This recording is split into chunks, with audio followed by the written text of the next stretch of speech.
बहुत बहुत शुक्रिया आप सभी का ज्वाइन करने के लिए। मैं आसिफ रशीद आपके साथ सीआईसी के हवाले से आज बात करेंगे। कुछ सरकारी अफसरान जो कि आला ओहदों पर फाइज हैं लेकिन कामकाज में लापरवाही और गैर संजीदगी या आदम दिलचस्पी कह लीजिए, उसके सबब इन सभी लोगों को नोटिस चले गए हैं। और ये कार्रवाइयाँ सांबा, कठुआ, राजौरी, पुंछ, जम्मू और बाकी कुछ अजला के अंदर हुई हैं। कुछ सीनियर ऑफिशल्स हैं और जवाब ना देने की सूरत में इनके खिलाफ मुस्तकबिल में कार्रवाई हो सकती है, इसका भी इंतबाह जारी कर दिया गया है। दरअसल सीआईसी जम्मू कश्मीर के अंदर काम करता है। मुल्क के बाकी हिस्सों की तरह सेंट्रल इन्फॉर्मेशन कमीशन अगर कोई इसके पास शिकायत जाती है तो उस पर यह संजीदगी के साथ नोटिस भी लेता है, फिर कार्रवाई करता है। अगर आप एक आरटीआई दायर करते हैं, राइट टू इन्फॉर्मेशन एक्ट का आप सहारा लेते हैं, अगर आपको किसी डिपार्टमेंट के अंदर कितना पैसा आया ये पता है और उस पैसे का इस्तेमाल कहाँ हुआ ये पता नहीं, तो जानकारी लेने के लिए आप आरटीआई फाइल करते हैं, बतौर एप्लीकेंट जाते हैं, एप्लीकेशन फ़ाइल करते हैं, जवाब सरकार से लेते हैं कि कितना आपने, यानी सरकार जो है या जिस अथॉरिटी से आपको जवाब चाहिए वो जवाब आपको आरटीआई के हिसाब से मिलता है। लेकिन राइट टू इन्फॉर्मेशन एक्ट की जो प्रोविजंस हैं उनकी खिलाफ वर्जी हुई है, उनमें एक तरह से अफसरान की अदम दिलचस्पी ये यहाँ इस नतीजे पर पहुँचा रही है कि सीनियर अफसरान के खिलाफ कार्रवाई का इंतबाह दिया गया है।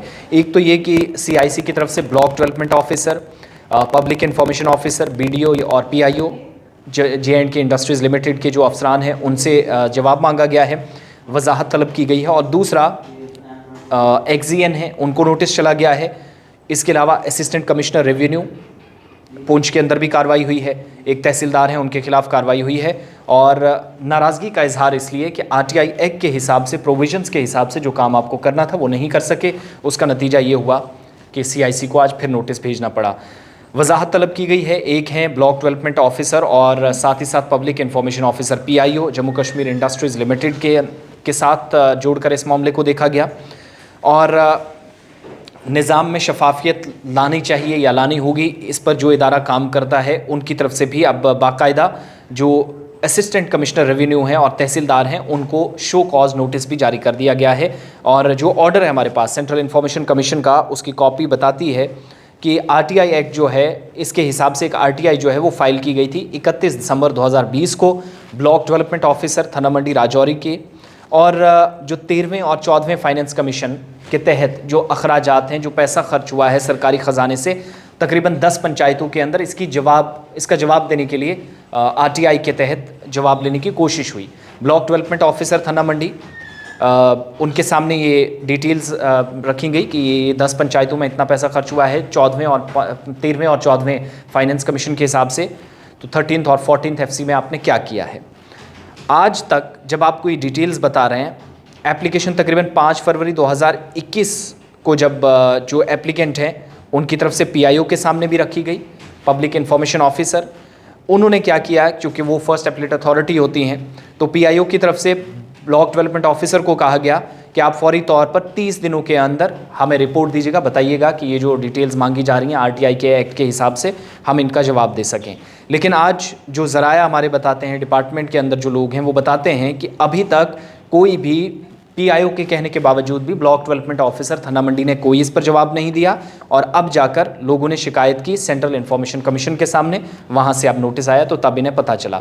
सेंट्रल इन्फॉर्मेशन कमिश्नर जो हैं वाई.के. सिन्हा, उनकी तरफ से ऑर्डर दिया गया और कहा गया कि रिकॉर्ड, केस और एवर्टमेंट्स को समझते हुए और पार्टीज़ के जो बातें थी, उनके बयानात थे, उनके एतराज़ात थे, उनको सामने रखते हुए सेक्शन 2F है आरटीआई एक्ट की, जिसके मुताबिक FAA का जो ऑर्डर है, FAAs की जो ऑर्डर है उसकी बाकायदा वायलेशन हुई है। प्रोविजंस जो हैं आरटीआई एक्ट के उनकी धज्जियाँ उड़ाई गई हैं। और बीडीओ जिन्होंने कोई अभी तक एक्सप्लेनेशन दी है वो फौरी तौर पर जवाब दें। और कहा गया है कि पीआईओ या बीडीओ थाना मंडी जो हैं जितना जल्द हो सके इस पर कार्रवाई करें, जवाब दें।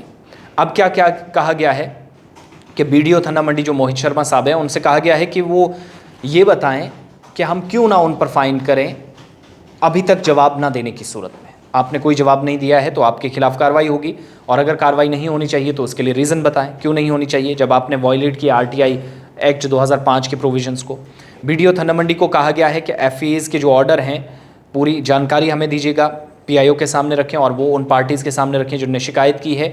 और मज़ीद 3 हफ्तों का वक्त दिया गया है, 20 दिसंबर 2022 से पहले उनको जवाब देना है, number 1। Number 2, public information officer जे&के industries limited JKL के जो हैं JKI के जो हैं उनको भी रिपोर्ट कहा गया है कि आप रिपोर्ट पेश करें, आप अभी तक नाकाम क्यों साबित हुए, कोई रिस्पॉन्ड या कोई रिप्लाई अभी तक आपने एप्लीकेंट्स को नहीं दिया RTI एक्ट के हिसाब से, तो आप भी जवाबदेही इसकी ज़रा यकीनी बनाएं। कमीशन की तरफ से मोहम्मद अफसल मागरिब PIO हैं जम्मू कश्मीर इंडस्ट्रीज़ लिमिटेड, उनको भी कहा गया है कि अभी तक RTI एक्ट के हिसाब से आपसे सवाल पूछे गए, आपके सामने डिटेल्स जो थी वो देनी थी, वो नहीं दी, उसका जवाब बताएं क्यों वायलेशंस आपने की।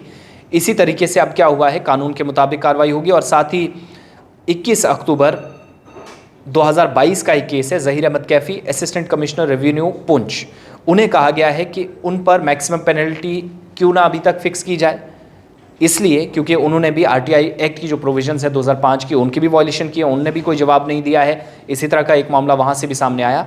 जबकि असिस्टेंट कमिश्नर रेवेन्यू पुंछ, इन्होंने 25 नवंबर 2022 को एक लेटर लिखा है, एक खत लिखा है, कहा है कि वो बैक टू विलेज प्रोग्राम 4 के सिलसिले में ड्यूटी पर थे, लिहाजा वो जवाब वक्ती तौर पर नहीं दे सके, इसलिए जो कंसर्न अथॉरिटीज़ को डिटेल है सेक्शन 8(1) ऑफ G या RTI एक्ट 2005 के हिसाब से वो इस तरह का मुकम्मल जवाब नहीं दे सके, लेकिन उन्हें यकीन दहानी कराई है वो इसमें जवाब देंगे। ये दूसरे या तीसरे ऑफिसर हो गए जिनके खिलाफ इस तरह की बात सामने आई। चीफ इंफॉर्मेशन कमीशन की तरफ से ये भी कहा गया कि कई ऑफिसर्स जो हैं जिनसे जवाब तलब किया जाता लेकिन नहीं हुआ।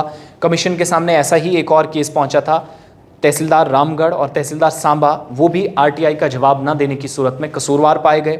और अब कहा गया है कि जो एडिशनल डिप्टी कमिश्नर हैं राकेश दुबे, उनको उनकी तरफ से भी उन्हें भी एक कॉपी चली गई है। कहा गया कि जो डायरेक्शंस हैं फौरी तौर पर कंप्लीट करें और 30 दिसंबर से पहले अपनी डिटेल्स वो भी जमा करवा दें।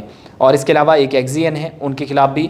और मामला सिर्फ ये देखिए, आप अगर कोई सवाल करते हैं हुकूमत से, RTI एक लास्ट ऑप्शन शायद आज के वक्त में बचता है हुकूमत की जवाबदेही को यकीनी बनाने के लिए। आप अपने जवाब हुकूमत से ले सकते हैं, लेकिन अगर जवाब ना मिले तो किसके पास जाएं? इन ऑफिसर्स के पास। इन्होंने कार्रवाई अभी तक नहीं की, सुस्त रफ्तारी से काम चल रहा, जिसके बाद जाकर मामला पहुंचा CIC के पास। अब तमाम के तमाम लोगों को नोटिस चले गए हैं और बिलाखिर इसके बाद जवाब अब देना है J&K इंडस्ट्रीज़ लिमिटेड से लेकर बाकी तमाम लोग जो रेवेन्यू डिपार्टमेंट से थे, जो यहाँ तक के एक अफसर की तरफ से लिखा गया कि वो बिज़ी थे। अब बिज़ी तो ठीक है, लेकिन जवाब तो देना होगा। अब वक्त भी या मुकर्रर मुद्दत तय कर दी गई है, जवाब ना देने की सूरत में कार्रवाई भी हो सकती है।